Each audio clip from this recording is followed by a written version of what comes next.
এবার আমাদের সোল্ডারিং করার জন্য যে দ্বিতীয় যে প্রয়োজনীয় যে জিনিসটি সেটি কি হলো এটিকে বলে আমরা সোল্ডারিং আয়রন, যার সাহায্যে আমরা সোল্ডারিং করি। দুটো কম্পোনেন্টসের মধ্যে আমরা যে সোল্ডারিংটাকে স্থাপনা করি সেটি হচ্ছে এই সোল্ডারিং আয়রনের দ্বারা। এবং এটিকে করার জন্য আরো দুটি ইকুইপমেন্টসের দরকার পড়ে, আরো দুটি জিনিসের দরকার পড়ে। ইকুইপমেন্টস ঠিক বলবো না, কিন্তু আরো দুটি টুলের দরকার পড়ে। সেটি হলো একটি সোল্ডারিং ওয়্যার এবং সোল্ডারিং পেস্ট। এই সোল্ডারিং পেস্টটি একটি ফ্লাস্কের মতন কাজ করে এবং যা দুটো কম্পোনেন্টসের মধ্যে সঠিকভাবে এবং খুব ভালোভাবে কানেকশন তৈরি করতে বা দুটি কম্পোনেন্টসকে একে অপরের সাথে সোল্ডারিং ভালোভাবে হতে সাহায্য করে। এবং এই তারটি, যাকে আমরা সোল্ডারিং ওয়্যার বলি, এর ব্যবহারিক প্রয়োগ হলো এই সোল্ডারিং যে আয়রনটা রয়েছে, এই হলুদ রঙের দেখতে পাচ্ছেন যে সোল্ডারিং আয়রনটা, এটিতে একটি প্লাগ দেখতে পাচ্ছেন। এটা আমরা যে কোনো প্লাগ পয়েন্টে আমরা লাগাই এবং লাগানোর পরে সুইচটা অন করার পরে এখানে সোল্ডারিং আয়রনের যে মাথাটা, এটি একটি আয়রন।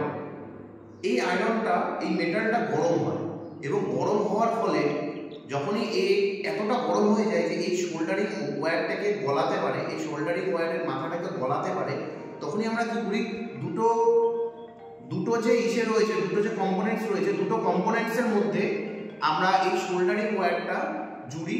অর্থাৎ ধরুন আমাকে একটি এলইডির সাথে একটি তারকে কানেক্ট করতে হবে, তাহলে আমি কি করব, একটি এলইডি এবং এলইডির যে কোনো একটি টার্মিনাল বা একটি ওয়্যারকে একে অপরের সংস্পর্শে নিয়ে এসে তার মাঝখানে এই সোল্ডারিং ওয়্যারটিকে রাখবো এবং এই সোল্ডারিং আয়রন দিয়ে সেই জায়গাটিকে উত্তপ্ত করে, অর্থাৎ হিট দেওয়ার ফলে এই সোল্ডারিং ওয়্যারের মাথার দিক থেকে কিছুটা অংশ গলে গিয়ে সেই দুটো কম্পোনেন্টসকে একে অপরের সাথে জুড়ে দেবে।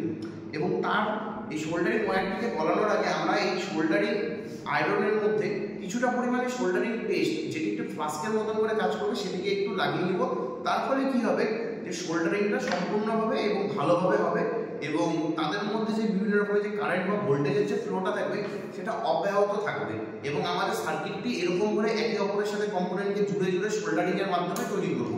এবং সম্পূর্ণ সোল্ডারিংটা করার জন্য আমরা বেস হিসাবে এই ভেরো বোর্ডটাকে ইউজ করতে পারি, যেখানে আমরা একটি কঠোর বেস পাবো। এবং আমরা যদি একটি বেসকে ইউজ না করি তাহলে আমাদের কি হবে, যে সোল্ডারিং করার পরে যে একটি যে বড় সার্কিট তৈরি হয়ে যাবে, সেই সার্কিটটাকে এক জায়গা থেকে অন্য জায়গায় স্থানান্তরিত করার সময় আমাদেরকে বিভিন্ন রকমের সমস্যার সম্মুখীন হতে হবে। কিন্তু যদি আমরা একটি বেস ইউজ করি তাহলে সেই সমস্যাটা আমাদের সম্মুখীন হতে হবে না, আমরা সম্পূর্ণভাবে এই বেসটিকে নিয়ে এক জায়গা থেকে আরেক জায়গাতে নিয়ে যেতে পারবো।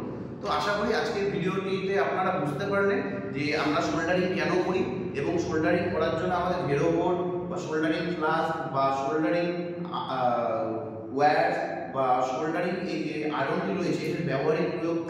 এবং ভিডিওটি দেখার জন্য ধন্যবাদ। যদি ভিডিওটি ভালো লেগে থাকে তাহলে অবশ্যই চ্যানেলটিকে লাইক করবেন এবং সাবস্ক্রাইব করবেন এবং আমাদের চ্যানেলটির সাথে যুক্ত থাকবেন। ধন্যবাদ।